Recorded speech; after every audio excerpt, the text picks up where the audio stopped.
Nossas fontes, basicamente, são as cartas dos Mahatmas, para Pesinit, e a chave para a Teosofia.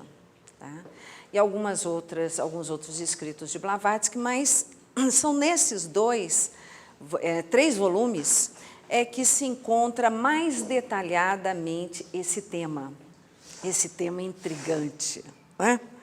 Então, Shakespeare, em Hamlet, acertou na mosca. Olha só o que ele disse: morrer, dormir, nada mais. E dizer que pelo sono se findam as dores, como os 1000 abalos inerentes à carne, é a conclusão que devemos buscar. Morrer, dormir, talvez sonhar. Eis o problema, pois os sonhos que vieram nesse sono de morte, uma vez livres deste invólucro mortal, fazem cismar. Esse é o motivo que prolonga a desdita desta vida. Ele acertou na mosca. Vamos ver o tanto que ele acertou, né? Nós aqui queremos abordar o seguinte: todos dormem. Todo mundo que morre dorme. Quer dizer, é um estado semelhante ao sono. Alguém não dorme? Há algum tipo de pessoa que não dorme? Alguém acorda desse sono? Isso é bom ou não é bom? É bom dormir ou é bom ficar acordado? Então, nós vamos responder com base na filosofia teosófica. Para isso, a gente vai precisar entender um pouquinho o ser humano, o homem. Né? Bom, aqui é apenas um texto em que o mestre confirma. O resto da frase eu coloco no final da palestra, tá? Porque vai causar uma confusão danada. Então, fica no final que já dá para entender.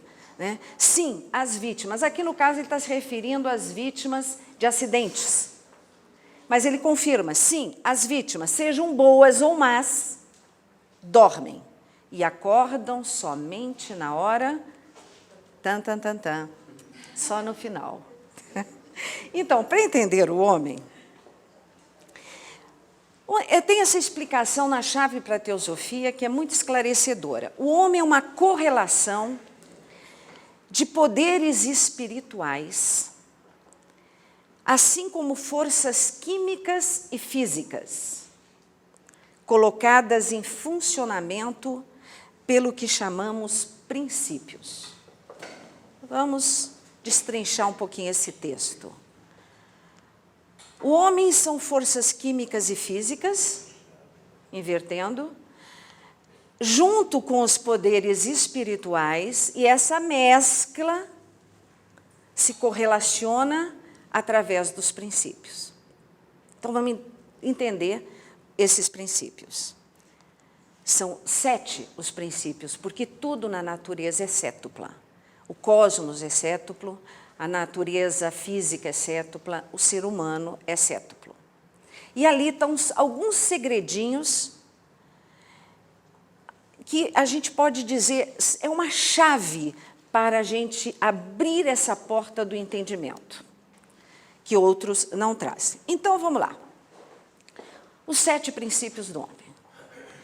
O físico, está óbvio, a gente vê ele todo dia e ninguém tem o que discutir sobre ele. É o primeiro princípio. O segundo princípio é o duplo astral, o protótipo, o nosso molde. Né?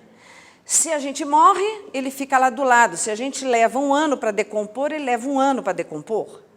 Se a gente é cremado, ele vai junto. Ele está relacionado ao físico. É um irmão gêmeo do nosso físico. O terceiro princípio é o prana, é o alento, é a vitalidade, é o ar. A gente respira prana todos os dias. Né?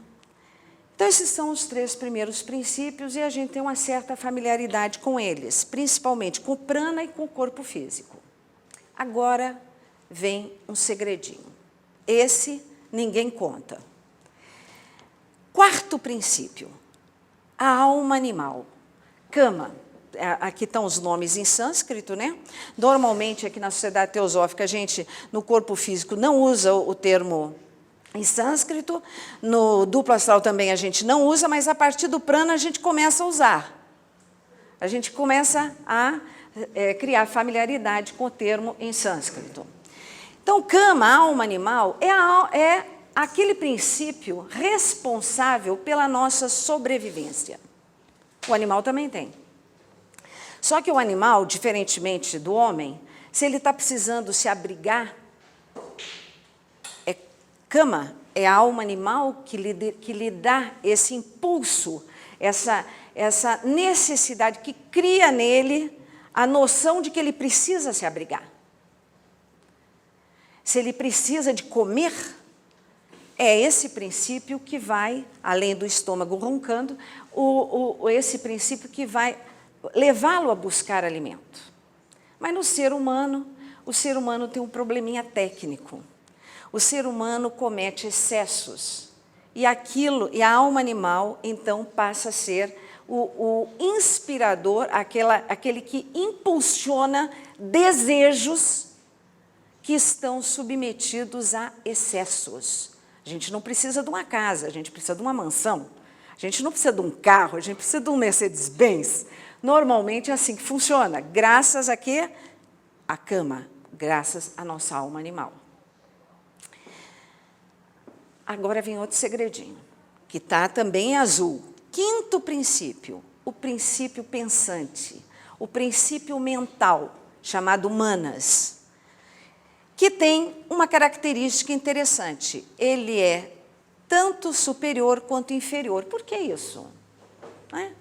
Ele é dual. Então, o manas inferior, está aqui, ele está agarrado à cama. Ele faz uma dupla assim, eu não quero dizer dupla caipira, que pega mal, né? Mas uma dupla assim meio incômoda. Ou seja, a nossa mente, o nosso pensador, fica à disposição dos nossos desejos, da nossa ambição. Já a mente superior, ela fica agarradinha com a nossa alma espiritual. Ela está à disposição para atender aos impulsos do nosso eu mais profundo, do nosso eu mais espiritual, do nosso eu maior, nosso eu interno. Então, Buddhi, Atma Buddhi, que são os dois princípios superiores, o espírito universal é Atma, é a centelha, encapsulada pela nossa alma espiritual. Esse sexto e sétimo princípio, eles estão fora do corpo, eles são a nossa inspiração, o nosso eu maior. Só que, e que os animais também têm, gente. Que as plantas também têm. Que os minerais também têm. Mas tem uma diferença. No homem é que a mônada encontra a mente superior. Ou seja, em resumo, quando o Buddha inspira uma bondade, por exemplo, quando você está na rua e enxerga um animal precisando, aquela inspiração, manas superior pode atender se nós tivermos vontade suficientemente desenvolvida. Se nós tivermos capacidade. Então, se eu parar o carro e for lá, manas superior atendeu um impulso da alma espiritual, que está ligado à compaixão, está ligado à bondade, está ligado ao melhor do amor. Tá? E a mente, essa aqui é realmente um segredinho vital para a gente entender a própria morte e o pós-morte, os estados pós-morte. Tá? Vamos ver. Se eu vou ao orfanato e quero doar algumas horas, ou seja de serviço, ou seja de carinho para as crianças, essa é uma produção da minha mente superior. Agora, se eu vou no orfanato doar algumas horas para virar deputada estadual, distrital no caso aqui, né? Isso é de manas inferior. Não vai contar. Não adianta, porque a intenção é tudo.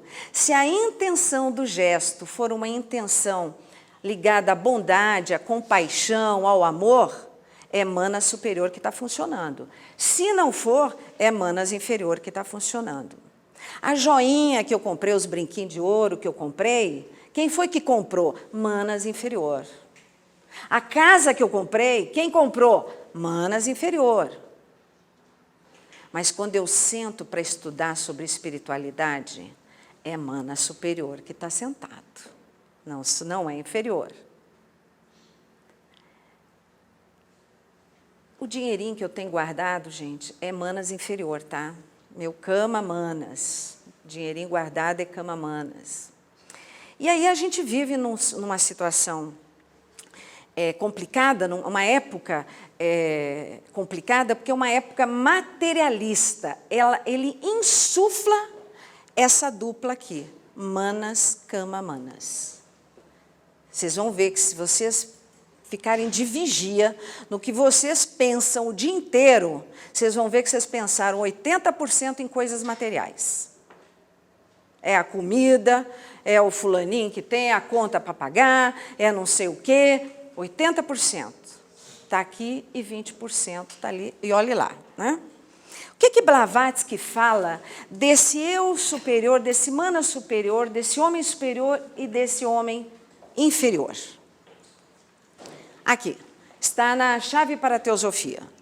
O homem de mente superior dificilmente pode tornar-se de mente inferior.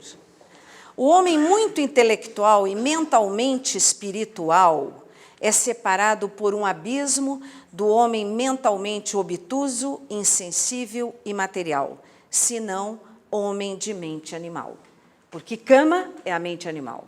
Se ele está insuflado, nós temos o nosso lado animal desenvolvido. Pelo contrário, se nossos atos de compaixão estiverem funcionando mais, então a nossa alma espiritual tomou a direção da nossa vida. Né? Não confundir aqui o homem obtuso com o homem que não estudou. Não, a mente obtusa é outra coisa. Às vezes a pessoa não estuda, mas ela é boa, ela tem bondade, ela tem compaixão. Então, o que está nela funcionando é a sua mente espiritual humana superior. Vamos voltar, então, aqui para a nossa... Vou colocar de outra maneira. Vocês observaram que aqui tem 3 princípios.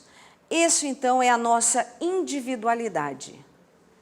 Quem é o eu reencarnante? Quem é que volta para reencarnar? Essa aqui, essa turma daqui. Então, se ele volta para reencarnar, a gente precisa colocar mais produção nele, né? Então, na verdade, essa individualidade, 3, ela pode ser descrito como um triângulo, ou como nós chamamos, a tríade. A tríade. Né? E aqui embaixo, esses 4 princípios aqui formam o quaternário inferior. Na verdade, o que é o quaternário? É o meio físico para que a individualidade possa desabrochar e se desenvolver e evoluir. Mas o problema é quando a gente passa a vida em função do que a gente chama de personalidade. Tá? Então, o quaternário é para que a individualidade possa evoluir. Então, ele encarna e encontra um corpo aqui montadinho, quer dizer, um mecanismo montadinho. A gente não pode inverter o jogo, né? Inverter o jogo. De outra maneira, e claro, a mente está ali grudada, né? A mente inferior está grudada em cama, porque ela atende a nossa alma animal. Ela está aqui para isso, né? Bom, mostrando de outra forma, aqui está a tríade, com mana superior. Mana significa literalmente o pensador. Né? E aqui o quaternário, com manas inferior, servindo ao cama, que é a bola da vez. Muito bem, gente. Aqui a individualidade, aqui a personalidade, e aqui é o nosso ego reencarnante. Bom, os dois vão produzir. Os dois terão suas produções durante a vida. E aí, o que acontece? Vamos imaginar que esse cidadão aqui, composto de 7 princípios, morreu. Né? O que vai acontecer com ele? Como é que é isso aqui? Morte. A morte separa, a morte aqui na Terra, separa esses princípios. Morre o primeiro, o corpo físico, o corpo astral, que está grudadinho no corpo físico, né? E vai ter o mesmo tempo e o mesmo tipo de solução, e prana, que será recolhido para o universo. Observem que quando a pessoa morre, sobra 2 princípios da personalidade. Ele ficou junto. O que vai acontecer com isso aqui? Né? Por um tempo, vai ficar assim. Nesse momento, o certo é a pessoa dormir. Ele vai e dorme. E vai haver um trabalho espiritual com a pessoa dormindo, de separação dessas produções em vida. Então, Kama vai puxar para ela o que ela produziu, Kama Manas, e Buddhimanas vai puxar para ele tudo o que ele produziu. Quando ficar tudo separadinho, tudo devidamente no seu lugar, e nisso nós estamos dormindo, gente. Temos que estar dormindo, que é o certo.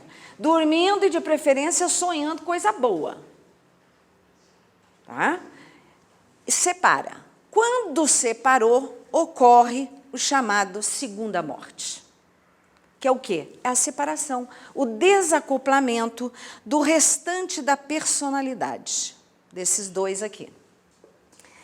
E o que acontece com a nossa individualidade? Vai para um outro tipo de sono, o sono do Devachan ou Devachanta, pronúncia não importa, que é o quê? São os efeitos do que essa pessoa produziu de bom, de meritório durante a sua vida. E o que acontece com esse 4º e 5º princípio aqui? Olha lá, o mochileiro vira um mochileiro carregando nas costas. Esse aqui é um cara magrinho, você viu, né? É um cara magrinho com uma mochilinha bem pequenininha. Esse cara quase não produziu porcaria, porque Kama Mana, a gente só faz bobagem. Só faz bobagem. Então, esse aqui, tudo de bom, né? Esse aqui deve ser a gente, né? Com pouquinha bagagem nesse campo. Mas pode não ser. Pode não ser. A gente pode ter, assim, um carrinho de supermercado lotado de tralha.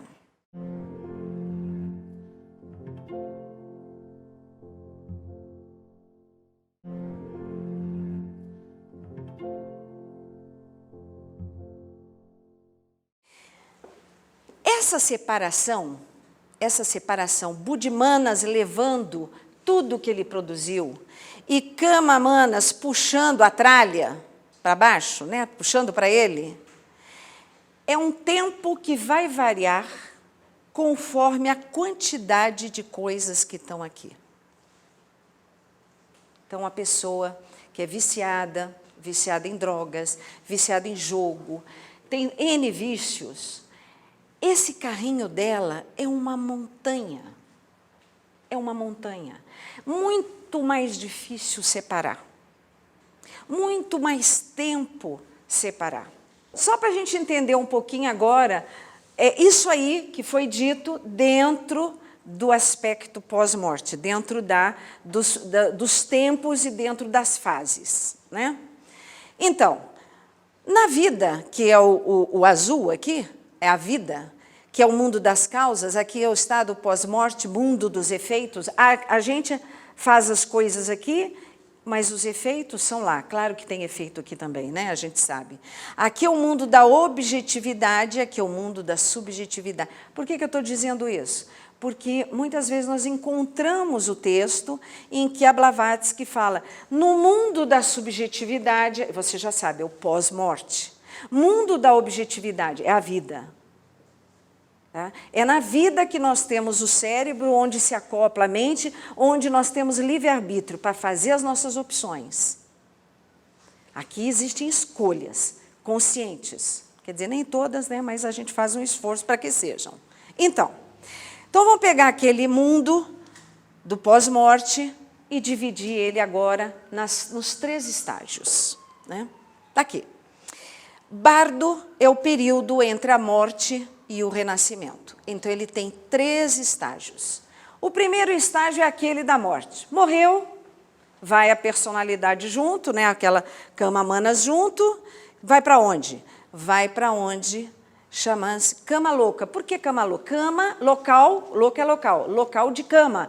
Local do princípio da sua personalidade. Portanto, semifísico, você ainda não morreu. Todos os princípios agora estão juntos. O 4º, o 5º, o 6º, o 7º. Estão juntos. Não se separaram. Quanto tempo o cara fica aqui? Ele está dormindo. Né? A gente vai ver depois se ele sonha ou não sonha. Quanto tempo ele fica aqui? Depende, desde algumas horas até vários anos. Depende do quê? Da carga que ele criou em vida. Tudo depende da vida.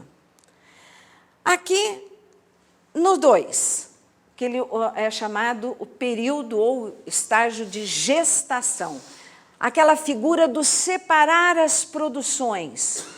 Cama Manas vai puxar para ela todas as casas que a gente comprou, todos os carros que a gente comprou, todas as joias que a gente comprou, todas as bobagens que a gente fez, todos os nossos gestos egoístas e vai puxar para ele.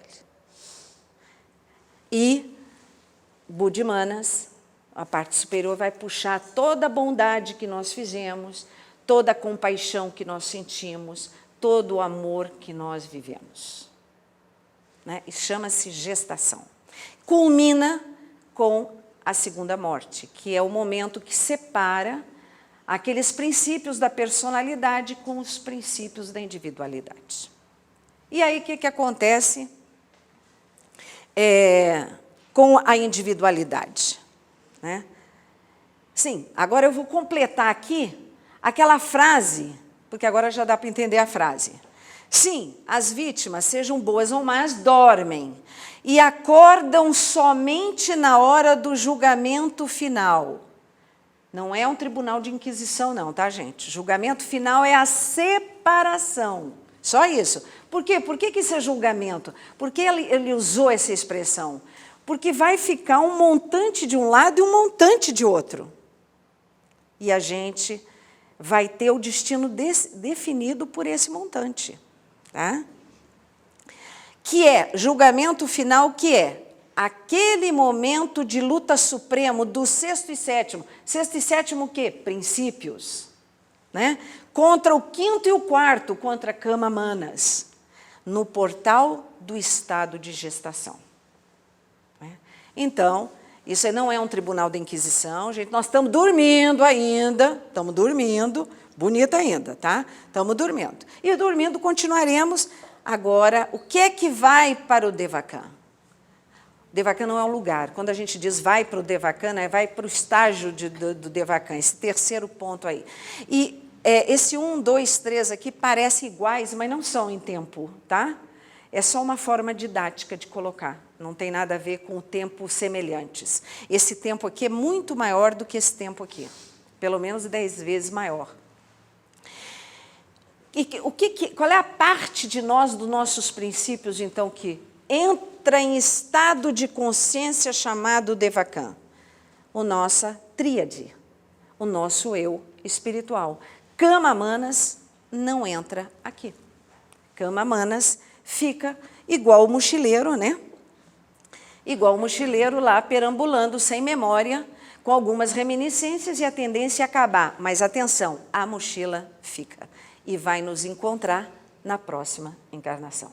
A mochila fica, ou o carrinho lá fica. Né?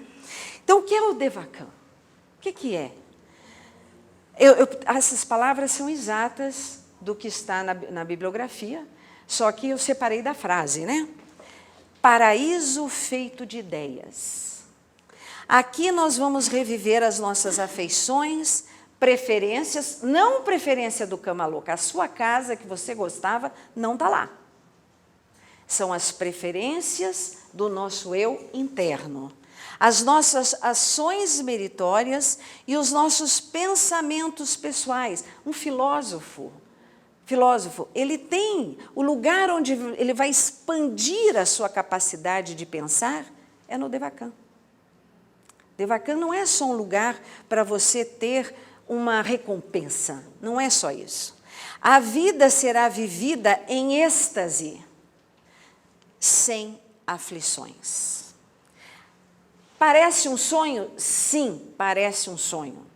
Não existe outra figura de linguagem possível de que a gente entenda, para a gente entender. Essa é a única figura. Só que é 100 vezes mais intenso no Devakan este sonho do que a própria vida, do que aquilo que foi vivido. Bom, tecnicamente, vamos ver se eu entendi. Se eu amar alguém, eu vou vivenciar esse amor 100 vezes mais intensamente. 100 vezes mais intensamente. Tudo que a gente gostou, tudo que a gente amou, tudo que a gente fez pelo outro, né? Continuando, na carta 104, ele dá o mestre dá coloca essa parte. Aquela vida-sonho, é apenas o aproveitamento, o tempo de colheita daqueles germes, sementes psíquicos caídos da árvore da existência física, em nossos momentos de sonhos e esperanças. Visões imaginárias de bem-aventurança e felicidade sufocadas aqui na Terra, por um solo social ingrato, que a gente não conseguiu fazer aqui, mas que vai desabrochar na aurora rosada do Devakan e amadurece em seu céu sempre frutífero. Tudo que nós quisemos fazer, ou queremos fazer, e que é uma produção de mana superior, se nós não conseguirmos fazer, por conta deste solo social ingrato, nós faremos lá. Lá será realizado. Aquilo que a gente queria expandir em termos de pensamento, em termos de ideação, nós vamos fazer lá, se não conseguirmos fazer aqui. Mas, claro, a gente tem que se esforçar para fazer. Não adianta, uma vez eu peguei era um orientador de um grupo, e estava uma bagunça sobre o conceito de karma. E aí ele parou e disse, olha, gente, peraí, vamos fazer uma pausa aqui. Deixa eu explicar uma coisa para vocês. Olha só, imaginem que uma pessoa precise muito fazer uma coisa. Ela tem o dever de fazer aquela coisa. Ela precisa muito, seja para atender alguém, ou seja para a sua própria evolução, mas ela precisa fazer. Aí ela faz 99% de esforço. Mas aí aquele 1% bota o dedinho e diz, não, você não vai fazer. Isso é karma. Agora imagine essa mesma situação em que você precise fazer, mas você fez 30% de esforço, 40% de esforço, portanto, nós nunca saberíamos com isso, aquele 1%, para que lado iria aquele dedinho? Nunca saberíamos porque a gente se esforçou pouco. Aí ele diz, isso também é karma. Só que o primeiro, você está resgatando karma, no primeiro caso. No segundo, você está acumulando karma. Então, o nosso eu superior, o nosso eu interno, quando ele se propõe a fazer algo, quando ele quer fazer algo, você precisa se esforçar para fazer aquilo. Para depois que você se esforçou, que a gente se esforçou, aí a gente vai saber se foi ou não sufocado, seja pelo solo social ingrato, ou seja pelo próprio karma, que disse para nós que não era a hora de fazer aquilo ali, né? No Devakan, segundo ainda a carta 104, não há fracassos nem decepções. Tá? Lá, diz ainda o mestre, todas as esperanças, aspirações e sonhos não realizados são plenamente realizados. E os sonhos da existência objetiva, ou seja, em vida, se tornam as realidades da existência subjetiva, ou seja, no pós-morte. Bom, aí ele dá na carta 85 esse conceito que é muito importante. Depois que a gente morrer, só tem 2 sentimentos que são imortais, que vão conosco. A gente sentiu medo? Acabou. Sentiu orgulho? Os 2 únicos são amor e ódio, mas se a gente for decompor um pouco os outros sentimentos, a gente vai perceber que eles cabem dentro de um ou de outro, né? De um ou de outro. São os 2 sentimentos imortais, mas as gradações de tons, ao longo de 7 vezes 7 escalas de todo o teclado da vida, são inúmeros. Isso é apenas para lembrar que não existe um estado único de amor, nem um estado único de ódio. Eles têm gradações. E o Devakan vivenciará todas as gradações que nós vivemos no mundo objetivo, ou seja, na vida. Né? Então, chegou o nosso Devakan. Olha só. De lá a tríade, bonitinho, nós aqui deitadinhos, isso é só uma expressão gráfica, obviamente o que vale é aqui. Ó. Esse cachorro, eu botei de propósito esse cachorro foi abandonado por uma família e ele adotou 2 crianças. Ele, o cachorro, adotou 2 crianças. Essas coisas que me deixam assim perplexas de ver que tem animais que se comportam de uma maneira superior em termos de amor, superior aos homens. É uma perplexidade. E ele adotou 2 crianças. Ele levava as crianças, 2 crianças de uma casa que não era dele, porque ele foi abandonado. Aí as crianças tinham que passar uma parte longa de muito trânsito para pegar a van escolar. Ele levava as 2, uma de 8 anos, uma de 6. Levava as 2 crianças, entrava na van e botava as 2 crianças sentadas, depois ele descia e o cara da van deixava porque sabia que não tinha o que fazer. E voltava. Às 5 horas da tarde, essas crianças retornavam e esse cachorro estava no ponto da van esperando. Ele entrava dentro da van, pegava as crianças dentro da van e voltava acompanhando essa criança. E essa mãe nunca teve a coragem de adotar esse bichinho. Tá vendo? Por isso que me deixa um pouco perplexa, às vezes, o comportamento animal e o comportamento do homem. Eu acho que nós estamos muito mal mesmo, né? E aqui, então, o 5º princípio, inferior, junto com Kama, né, o nosso corpo de desejos, nosso corpo de ambição, agora pelo termo que é muito usado pela Blavatsky e pelos mestres, que é casca ou cascão. Então, fica aquele princípio semelhante a nós mesmos, carregando a sua bagagem. Ele deve, o certo é que ele desapareça após um tempo, mas a bagagem fica para nos encontrar. Né? A bagagem será transformada, dali dá para tirar os aspectos kármicos, as bobagens que nós fizemos, dá para arrancar as características de personalidade muito marcantes que nós desenvolvemos. Uma pessoa excessivamente amargurada, exemplo, essa amargura vai encontrá-la para que ela resolva. É chamado skandhas. Um skandha é uma tendência, uma característica desenvolvida por essa personalidade. Né? E, claro, esse mochileiro, ele pode ser isso aí, ou pode ser né? A montanha de coisas depende de cada um do que nós vamos fazer da nossa própria vida. Né? E agora, quem não dorme? Alguém acorda? Sim. Isso é bom ou não é bom? Bom, então vamos voltar ao mochileiro. Então, aqui o mochileiro está vivo, gente. Ele está vivo, ele está com a sua tríade bonitinho e está vivendo a sua vida. O mestre, ele faz, numa determinada carta, ele estabelece, para explicar um determinado tipo de morte, ele estabelece alguns tipos de pessoas em relação ao quê? Em relação justamente à vivência da compaixão, do amor. Esse é o critério.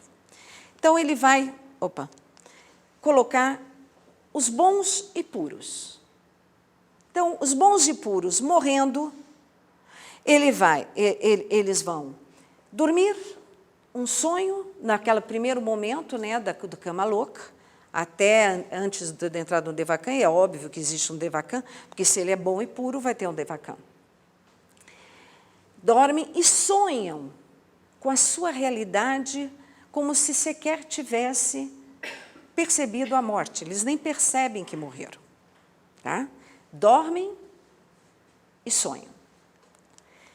Os maus e impuros também dormem e também sonham. Como? O quê? Pesadelos proporcionais à sua brutalidade. Tá? Aí tem um terceiro tipo.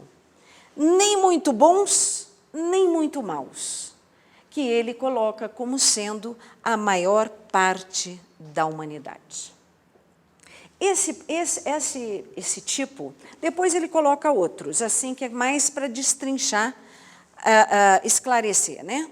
Ele coloca, por exemplo, a pessoa que não aceita, não acredita na espiritualidade.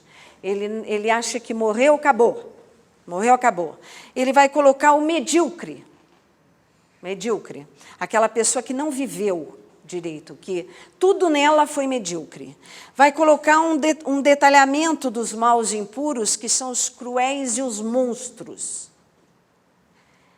E vai colocar os dominados pela sede, gula, luxúria, avareza e pecadores sensuais. Eu imagino que uma parte, uma dedução minha, que se isso aqui for pouco domínio, ele encaixa aqui. Mas se for muito, ele encaixa aqui. Né? E o que acontece de excepcional? Observem que esses critérios, eles são puramente referentes ao amor. Puramente. Não existe aqui do critério do que foi pós-graduando em Oxford, ou que nunca estudou, não existe critério de escolaridade, não existe critério de dinheiro que ganhou aqui na vida. Aqui os commodities não vão alterar nada. A conta bancária não vai alterar nada. Se você foi uma boa mãe, um bom pai... Bom, aí já é diferente, porque pode te encaixar aqui, né? Um bom pai, uma boa mãe. Mas o verdadeiro trabalho de Buddhimanas não é com os nossos afetos. É com os que não são nossos afetos. Quando a pessoa ultrapassa a barreira do amor por seres que não estão na sua família, aí sim ele está num trabalho gigantesco, né?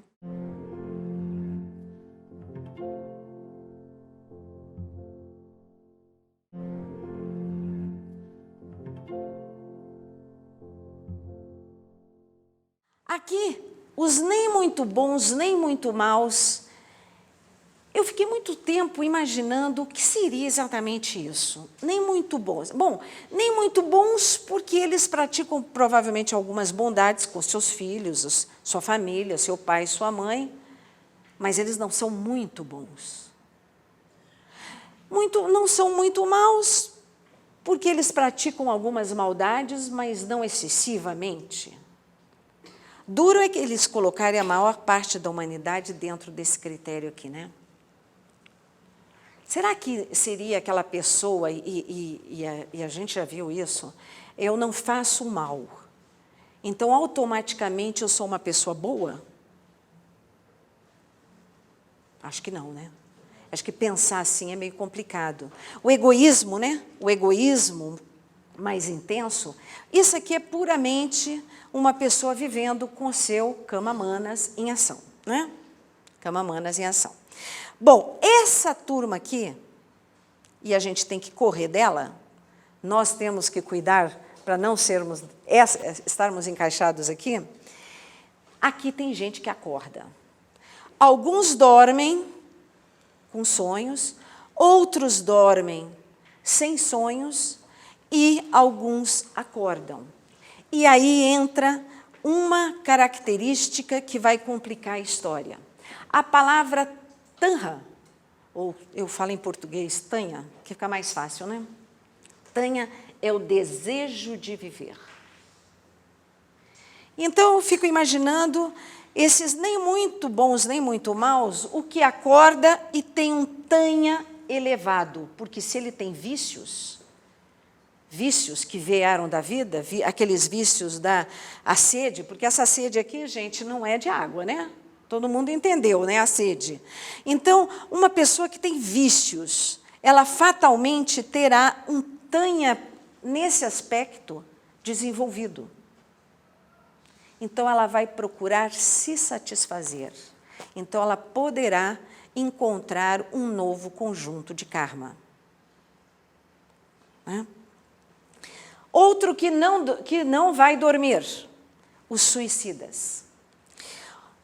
Não o suicida que teve um lapso de sanidade. Mas isso aí a gente nunca vai saber, né? Essa é a pessoa. É aquele suicida consciente. Ele paralisa, aqui é o texto do próprio mestre, não dorme. Fica vivo sem os 3 primeiros princípios, que morreram, e os 2 superiores, que é Atma Buddhi, ficam paralisados. Né? Então, suicídio não é definitivamente um bom caminho. O mestre colocou para o Sinit: você está querendo demais. Quem conhece o segredo da morte, conhece o segredo da vida. E ele não deu tudo. Eles deram mais ou menos 1/100º do que é o conhecimento arcano, né? Mas o que eles deixaram já é suficiente para a gente refletir e arrumar a nossa vida. Né? O que então a gente tem que fazer?